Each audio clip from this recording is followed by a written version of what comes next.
진정 사모하는 친구가 되시는 구주 예수님의 아름다우심, 산 밑에 백합하여 빛나는 새벽별, 주님 형용할 길 아주 없도다. 내 맘이 아플 적에 큰 위로 되시며 외로울 때에 좋은 친구라. 주는 저 산 밑에 백합 빛나는 새벽별, 이 땅 위에 비길 것이 없도다. 내 몸의 모든 염려 이 세상 고락한 나와 항상 같이 하여 주시고, 시험을 당할 때에 악마의 계교를 즉시 물리치사 날 지키시네. 온 세상 날 버려도 주 예수 안 버려 끝까지 나를 돌아보시니. 주는 저 산 밑에 백합 빛나는 새벽별, 이 땅 위에 비길 것이 없도다. 참마음을 다하여서 주님을 따르면 길이 나를 사랑하리니. 물불을 왜 가리며 창검이 겁나랴. 주는 높은 산성 내 방패시라. 내 영혼 먹이시는 그네 누리고 나 친히 주를 뵙기 원하네. 주는 저 산 밑에 백합 빛나는 새벽별, 이 땅 위에 비길 것이 없도다.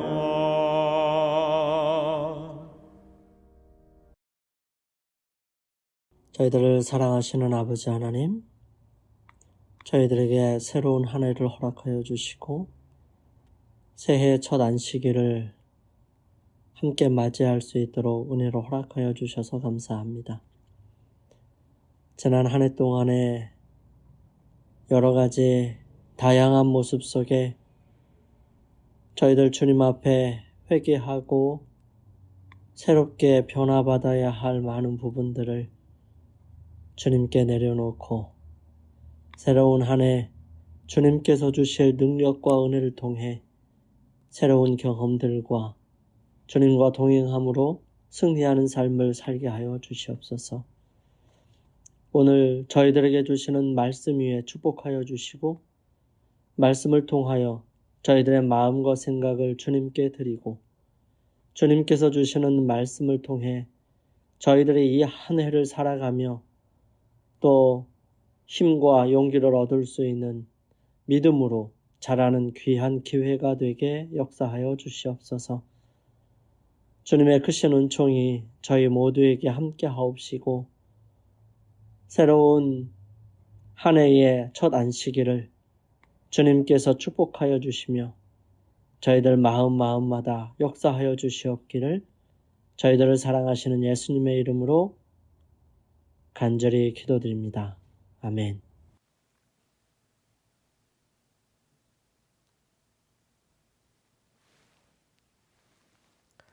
새해 첫 안식일을 시작하는 이 시간에 모든 성도님들 가정마다 하나님의 축복이 임하시기를 간절히 축원합니다. 하나님의 크신 은혜로 새로운 한 해를 우리가 시작했으니까 더욱 힘을 내시고 열심을 다하는 한 해가 되시기를 간절히 바랍니다. 성도 여러분들 안녕하십니까? 우리는 하나님의 말씀으로 힘을 얻고 구원을 받는 백성으로서 행복을 누리기 위해서 이 자리에 함께 했습니다. 오늘 저희는 갈라디아서 6장 1절부터 8절을 함께 살펴보면서 은혜를 나누고자 합니다. 그 말씀의 제목은 짐을 서로 지라입니다. 말씀을 봉독합니다. 형제들아, 사람이 만일 무슨 범죄한 일이 드러나거든 신령한 너희는 온유한 심령으로 그러한 자를 바로잡고 너 자신을 살펴보아 너도 시험을 받을까 두려워하라. 너희가 짐을 서로 지라. 그리하여 그리스도의 법을 성취하라. 만일 누가 아무것도 되지 못하고 된 줄로 생각하면 스스로 속임이라. 각각 자기의 일을 살피라. 그리하면 자랑할 것이 자기에게는 있어도 남에게는 있지 아니하리니 각각 자기의 짐을 질 것이라. 스스로 속이지 말라. 하나님은 업신여김을 받지 아니하시나니 사람이 무엇으로 심든지 그대로 거두리라. 자기의 육체를 위하여 심는 자는 육체로부터 썩어질 것을 거두고 성령을 위하여 심는 자는 성령으로부터 영생을 거두리라. 이 말씀은 갈라디아서 6장 처음 부분입니다. 갈라디아서 5장의 마지막 부분에서 바울은 성령의 역사로 말미암아 우리의 삶에서 드러나는 하나님의 품성의 열매들, 즉 성령의 열매를 소개했습니다. 사랑, 희락, 화평, 오래 참음, 자비, 양선, 충성, 온유와 절제. 이렇게 9가지 열매라고 우리가 말합니다. 하지만 그것은 각각의 열매가 아니라 사랑이라고 하는 열매의 다양한 특징들, 이 보석에 있어서 각각 빛이 다른 것처럼 그런 서로 다른 특징들을 나타낸다고 생각합니다.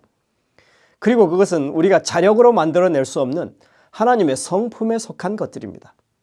성령의 열매 가운데 어느 것 하나라도 우리 자신이 만들 수 없습니다. 단지 성령의 감화 아래에 사는 모든 사람들에게 신의 성품에 참여하게 될 것이라고 하는 약속이 주어져 있습니다. 이로써 보배롭고 지극히 큰 약속을 우리에게 주사 이 약속으로 말미암아 너희가 정욕 때문에 세상에서 썩어질 것을 피하여 신성한 성품에 참여하는 자가 되게 하려 하셨느니라. 열매를 맺을 것이라고 하는 이 약속은 성령의 역사 아래에서 가능한 일입니다. 약속은 받았지만 아직 우리에게 현실이 되지 못했습니다. 하지만 모든 하나님의 약속은 성취가 포함되어 있기 때문에 우리가 소망하는 것입니다. 이미 구원을 받았지만 아직 온전하지 않습니다. 우리가 오늘 살펴보는 이 갈라디아서 6장의 말씀은 그런 이미와 아직 사이에서 일어나는 일들을 말씀하고 있습니다.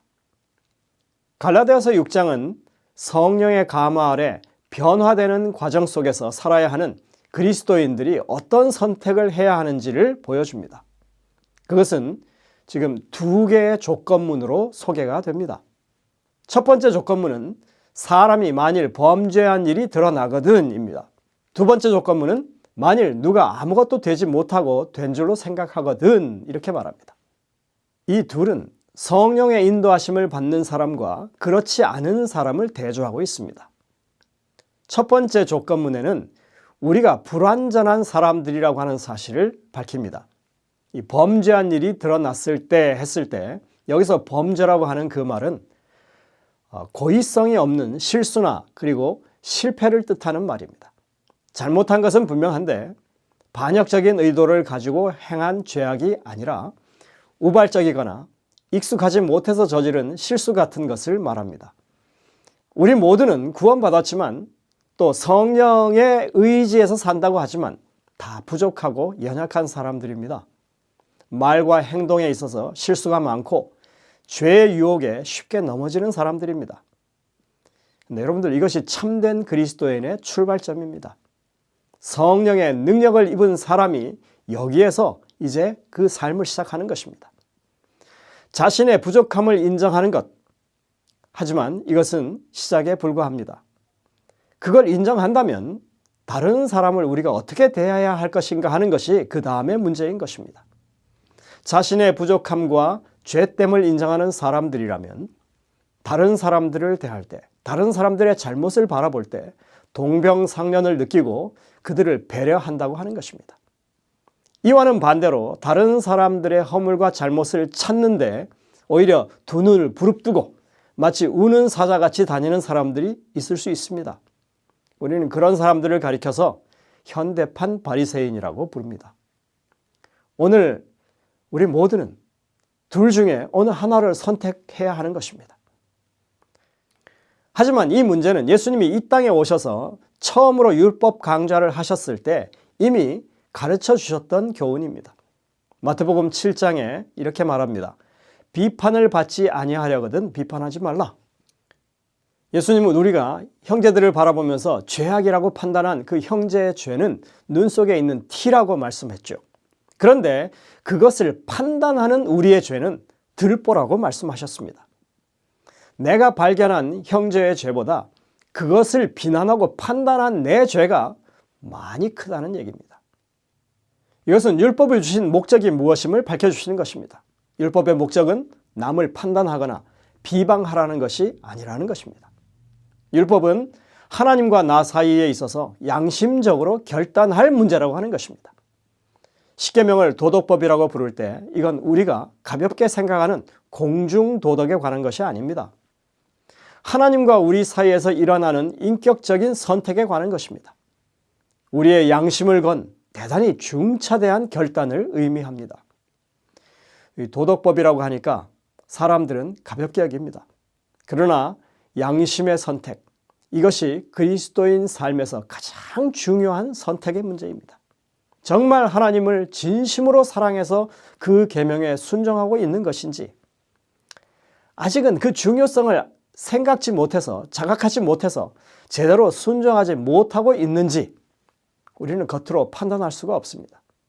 그래서 안식일을 지켜야 한다거나 형제를 미워하지 말아야 한다거나 탐욕을 버려야 한다는 이런 모든 이 계명에 순종하는 문제에 있어서 겉으로 드러나는 행동이 아니라 우리의 동기가 어디에 있는가 하는 것이 그 도덕법이라고 부르는 십계명의 판단의 근거가 되는 것입니다. 하나님은 우리의 중심, 속마음을 보십니다. 우리는 그것을 볼 수 없습니다. 하나님은 판단하실 수 있지만 우리는 결단코 판단할 수가 없는 것입니다. 어떤 장로님이 이 장로의 직분은 교회의 잘못을 바로잡는 그것이 의무라고 그렇게 이야기한 적이 있습니다. 그러나 여러분들, 그건 분명히 잘못 알고 있는 것입니다. 장로의 직분이라고 하는 것은 목회자적인 직분입니다. 주님의 양떼를 사랑하고 돌보고 양육해야 하는 것입니다. 양이 됐든 목자가 됐든 닥치는 대로 물어뜯고 공격하는 것은 그건 늑대나 이리가 하는 일이죠. 본인이 흠이 없이 정말 하나님 앞에 온전한 삶을 살아가는 사람이라면 좋겠지만 대부분 보면 비난하는 그 대상보다 더 못한 경우가 많습니다. 여러분들 마하트마 간디의 일화를 잘 아시죠? 어떤 어머니가 아들을 데리고 와서 아들이 설탕을 너무 많이 먹으니까 좀 먹지 말라고 교훈해 줄 것을 부탁합니다. 그랬더니 부탁을 받은 간디가 잠시 생각하더니 보름 후에 오면 그 부탁을 들어주겠노라고 합니다. 그리고 이제 보름 후에 다시 아들을 데리고 갔더니 간디가 그 아들에게 설탕을 많이 먹는 것은 건강에 좋지 않으니까 적당히 먹을 것을 정말 간곡하게 권합니다. 그 장면을 본 어머니가 묻습니다. 아니, 이렇게 쉽게 이야기할 것을 왜 보름 전에는 안 하셨습니까? 그랬더니 간디가 저도 설탕을 되게 좋아하는데 그런 내가 아드님에게 제대로 이것을 권하려면 내가 먼저 설탕을 줄이고 나서 하는 게 맞지 않겠냐고. 그래서 내가 보름 동안 설탕 섭취를 줄이는 노력을 기울이고 지금 말하는 거라고. 자기 자신도 제대로 순종하지 않으면서 다른 사람의 잘못을 훈계하는 일, 이건 정말 하나님 앞에서 양심에 어긋나는 일입니다. 야고보는 이 문제를 아주 분명하게 경고했습니다. 형제들아, 서로 비방하지 말라. 형제를 비방하는 자나 형제를 판단하는 자는 곧 율법을 비방하고 율법을 판단하는 것이라. 내가 만일 율법을 판단하면 율법의 준행자가 아니요 재판관이로다. 입법자와 재판관은 오직 한 분이시니 능히 구원하기도 하시며 멸하기도 하시느니라. 너는 누구이기에 이웃을 판단하느냐? 야고보의 이 말씀은 예수님의 교훈과 정확히 일치합니다. 형제를 판단할 처지가 못 되는 사람들이 형제를 판단하는 것, 그것은 자신이 하나님인 양 행세하는 것이라고 강력히 경고하고 있는 것입니다. 여러분, 스스로 하나님 행세하지 마시기를 부탁드립니다. 하지만 한 가지는 아주 확실합니다. 성령의 인도하심에 전적으로 따르는 하나님의 백성들은 결국에 하나님의 계명에 진정으로 순종하게 된다고 하는 사실입니다. 이런 믿음을 가지고 범죄 사실이 드러난 형제 자매를 바라보게 될 때 그 사람들이 어떻게 행동해야 하는지 오늘 이 갈라디아의 본문은 분명하게 가르쳐 줍니다. 신령한 너희는 온유한 심령으로 그러한 자를 바로잡고 너 자신을 살펴보아 너도 시험을 받을까 두려워하라. 너희가 짐을 서로 지라. 그리하여 그리스도의 법을 성취하라. 여기 지금 신령한 너희라고 합니다. 이 성령의 인도하심을 받는 사람들을 말하죠. 형제의 잘못을 보게 되면 온유한 심령으로 그 사람을 대한다고 합니다. 성령의 사람은 쉽게 화를 내거나 그 다음에 비난하는 말을 하지 않습니다. 오히려 그 상황에 빠진 상대를 염려하고 동정합니다. 이런 사람들이 하는 구별된 행동은 자신을 살펴보고 자신도 그런 연약함이 있음을 생각하면서 스스로 경계하게 된다는 것입니다. 험담을 하거나 그 사람의 잘못을 다른 사람들에게 전파하지 않습니다. 소문이 나기 시작하면 그 당사자는 정말 회복하긴 어려운 그런 상처를 받게 될 것입니다. 온유한 심령으로 그들을 바로잡으라고 말합니다. 여기 바로잡으라고 하는 이 말은 신약 성경에서 이 그물이 찢어졌을 때 그 그물을 깁는 작업을 말합니다. 고치고 수선한다는 뜻입니다. 또 이 말은 일반적으로는 뼈가 어긋났을 때 그것을 교정하는 의학적인 용어로 쓰이기도 했습니다. 그물을 깁든 간에 뼈를 맞추든 간에 이것은 치유를 위한 작업이라고 하는 것을 말합니다. 온유한 심령으로, 즉 사랑하는 마음으로 상대의 마음에 치유가 일어나도록 하나님의 역사를 돕는 입장에 선다는 것입니다. 교회는 이런 장로님들, 이런 집사님들이 많아야 합니다. 그래야 하나님의 일이, 하나님의 역사가 교회 안에서 일어나는 것입니다. 우리 모두가 그런 사람들이 되시기를 간절히 바랍니다. 여기까지가 첫 번째 조건문에 관한 이야기입니다. 이제 두 번째 조건문을 보실까요? 사람이 범죄함을 봤을 때 다른 방향으로 반응하는 사람들에 대해서 말하고 있습니다. 만일 누가 아무것도 되지 못하고 된 줄로 생각하거든 합니다. 바로 현대판 바리새인들의 이야기입니다. 대부분 남을 판단하고 비난하는 사람들은 자신들은 의롭다고 생각합니다. 바울은 그런 사람을 가리켜서 아무것도 되지 못했으면서도 된 줄로 생각하는 사람들이라고 지금 표현하고 있는 것입니다. 출발점이 다릅니다. 첫 번째 사람들은 성령의 인도하심을 따르는 사람들, 그 사람들의 시작점은 자신의 부족함과 죄됨을 인정하는 것에서 시작됐습니다. 그런데 이 두 번째 부류의 사람들은 자신의 의에서 출발합니다. 만약 누가 아무것도 되지 못하고 된 줄로 생각하면 스스로 속임이라. 각각 자기의 일을 살피라. 그리하면 자랑할 것이 자기에게는 있어도 남에게는 있지 아니하리니 각각 자기의 짐을 질 것이라. 영어에서 이 시작 부분을 자신이 nothing이면서 something이라고 생각한다 이렇게 표현하고 있습니다. 이 성령의 사람은 자신을 nothing이라고 생각한다고 했죠. 오직 주님만 참되시다고 확신하는 것입니다. 오직 하나님만 영존하신다고 믿습니다. 그러나 자기 본의로 사는 사람들은 자신을 something이라고 생각합니다. 착각이죠. 스스로 속이는 것입니다. 바울은 7절에서 스스로 속이지 말라. 하나님은 업신여김을 받지 않으신다라고 확실하게 못 박아 말합니다. 바울은 지금 성령을 따르는 그리스도인들과 자신을 따르는 그리스도인들을 대조하고 있습니다. 이 두 부류에게 모두 자신을 살피라고 말씀하고 있죠. 타인의 잘못을 보고 온유한 마음으로 하나님의 방법을 따르는 첫 번째 부류의 사람들에게 자신을 살피라고 말합니다.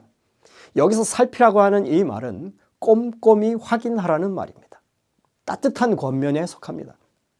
하지만 두 번째 부류, 즉 상대를 업신여기고 비난을 일삼는 사람들에게는 제발 너 자신의 행위를 살펴보라고 강력한 명령이 주어집니다.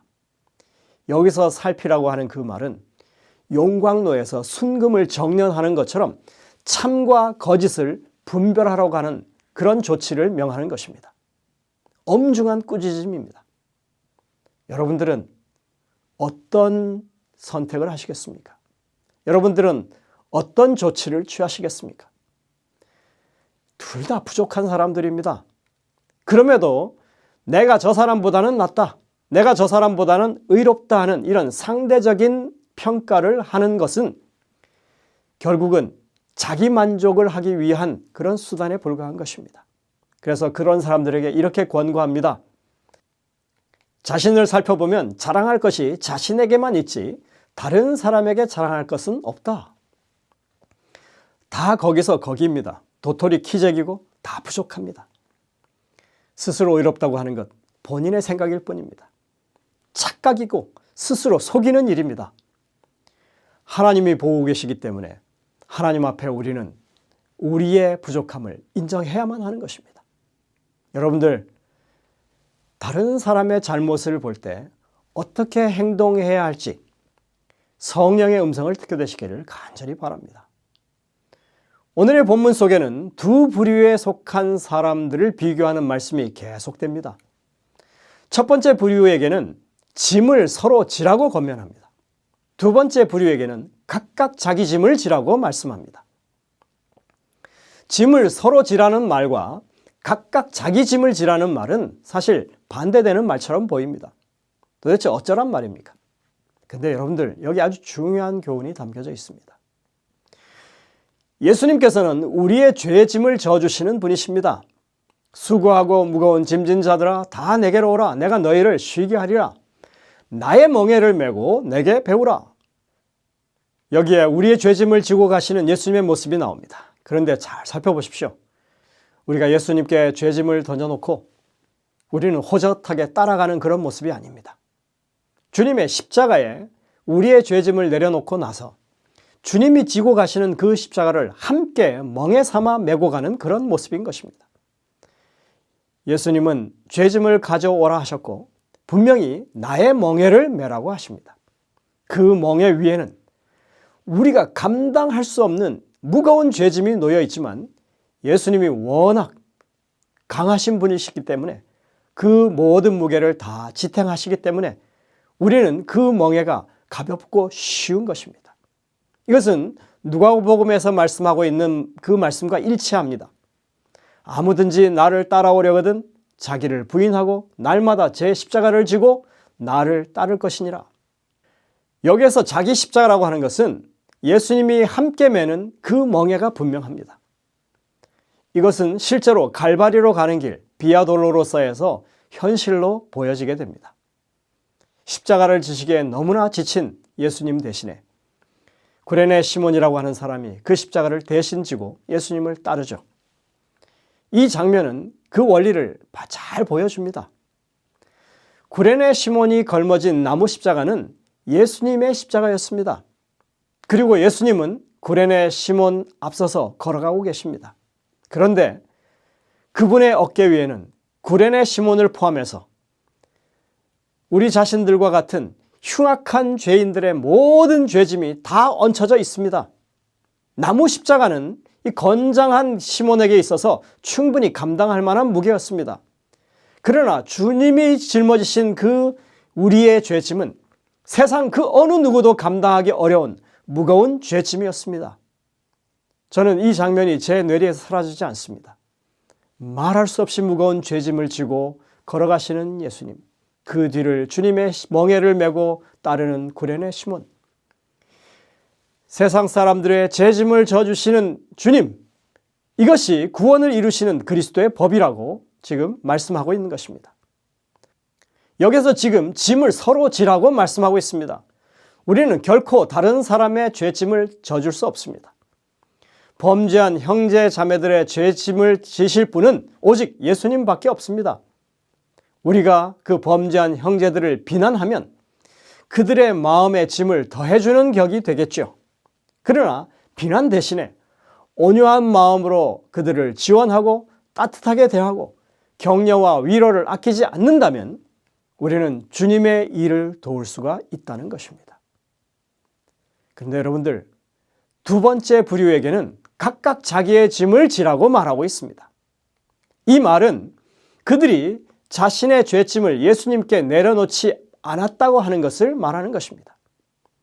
여기에 사용된 짐이라고 하는 단어가 첫 번째와 두 번째가 다릅니다. 처음 말하는 짐은 무겁긴 하지만 옮기거나 내려놓을 수 있는 짐을 가리킵니다. 이 두 번째 사용되는 짐은 어떻게도 내려놓지 못하는 짐을 말하는 것입니다. 예를 들어서 임산부가 아이를 베고 있는데 그 아이를 내려놓을 수가 없는 것과 같은 것입니다. 항상 감당할 수밖에 없는 짐입니다. 그들 스스로가 자신의 의를 의지하고 있는 한 그 죄짐은 여전히 그들에게 져야 할 짐으로 남아있는 것입니다. 아마도 자신들이 그 정도의 죄짐은 감당할 수 있다고 생각하는 것 같습니다. 여러분들, 아무리 작은 죄라도 그것은 멸망의 대가를 치르는 것입니다. 그들에게 지금 당장 필요한 것은 자신들의 의를 내려놓고 그리고 자신들의 죄짐을 예수님께 드리는 것입니다. 예수님께서 함께 매자고 하시는 그 십자가의 멍에를 함께 매는 것입니다. 바울은 이 권면을 하면서 이 문제가 성령을 따를 것인지 아니면 육신을 따를 것인지 하는 문제라고 그것을 확실하게 얘기해 줍니다. 사람이 무엇으로 심든지 그대로 거두리라. 자기의 육체를 위하여 심는 자는 육체로부터 썩어질 것을 거두고 성령을 위하여 심는 자는 성령으로부터 영생을 거두리라. 오늘 바울의 권면은 너무나 명확합니다.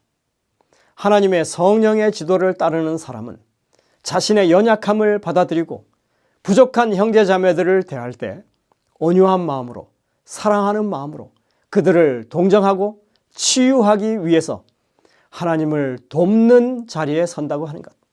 반면에 육신의 생각, 자신의 의를 따르는 사람들은 자기의 의를 바탕으로 판단하고 비난하고 자신이 된 줄로 생각하는 그런 착각 가운데 살아가면서 피차간의 멸망의 길로 이끌어 간다는 것입니다. 그러면서 오늘 우리에게 분명하게 선택하라고 권합니다. 잘못한 형제들을 어떻게 대할 것인가 묻습니다. 우리는 그 사람의 죄짐을 그리스도께 내려놓도록 격려하고 지원하는 선택을 해야 할 것입니다. 여러분들, 이것이 짐을 서로 지는 선택입니다. 여러분들, 오늘 이 시간 여러분들이 성령의 음성을 들으시고 현명하고 지혜로운 선택을 하시기를 바랍니다. 우리가 형제들의 잘못을 볼 때마다 바울의 이 권면이 우리 마음 가운데 살아서 성령의 역사하심이 있게 되시기를 간절히 바라면서 말씀을 줄이겠습니다. 기도하시겠습니다.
하늘에 계신 아버지 하나님, 주님의 말씀을 통하여 너무나 지혜롭게 분별하게 하시니 감사드립니다. 우리가 하나님의 백성들로서 율법을 순종하는 사람들로서 성령의 인도하심을 따르는 사람들로서 어떻게 행동해야 할지, 선택해야 할지 정말 지혜롭게 깨달을 수 있도록 인도하여 주시고 그렇게 행할 수 있는 저희 모두가 될 수 있도록 인도하여 주옵소서. 그래서 우리가 함께하는 교회에서 하나님 나라의 아름다움을 이룰 수 있는 저희들이 되게 이끌어 주옵기를 예수님의 이름으로 간절히 기도드립니다. 아멘.